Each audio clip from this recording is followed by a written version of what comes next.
Hello viewers, আসসালামু আলাইকুম। তোমরা সবাই কেমন আছো? কমেন্টে জানিয়ে দিও। আশা করি সবাই ভালো আছো। আজ আমি টমেটো চাটনি করব, আর আমি আবার ভিন্ন স্টাইলে টমেটো চাটনি করি। কিভাবে করব সেটা তোমাদের মাঝে শেয়ার করব। প্রথমে কড়াইতে পেঁয়াজ কুচি আর রসুন কুচি আর শুকনো মরিচ দিয়ে এরপরে আমি তেলে আনিয়ে এরপর আমি টমেটো কুচি, পেঁয়াজ কুচি আর কাঁচা মরিচ কুচিগুলো দিয়ে দিলাম।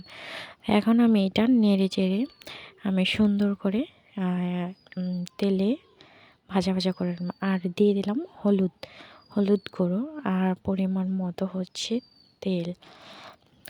তো সব কিছু দেওয়া শেষে আমি এটাকে ভালো করে নেড়ে চেড়ে তেলে মশলা মাখিয়ে নিয়েছি আর দিয়ে দিলাম স্বাদ মতো লবণ। তো যেহেতু টমেটো সিজন, তো প্রতিদিনই একটু একটু টমেটো চাটনি করলে কিন্তু খেতে বেশ লাগে। সব আইটেমের থেকে কিন্তু টমেটোটা আইটেমটা কিন্তু ভালো লাগে।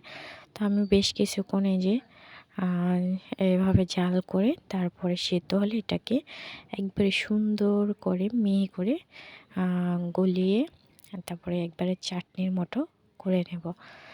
তো আমি জালটা বাড়িয়ে দিয়েছি। আর রাখলির চুলায় রান্না কিন্তু খেতে বেশ লাগে, অসাধারণ লাগে। তোমরা যারা খাও অবশ্যই কিন্তু সেটা জানো।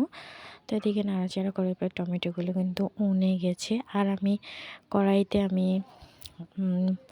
মাছ রান্না করেছিলাম, ওই কড়াইতে আমি এটা দিয়ে দিয়েছি। টাইম অল্প, এই জন্য তো বেশিক্ষণ আর জাল করতে হবে না। টমেটোটা কিন্তু সেদ্ধ হয়ে গেছে আর কিন্তু আস্তে আস্তে গলেও যাচ্ছে।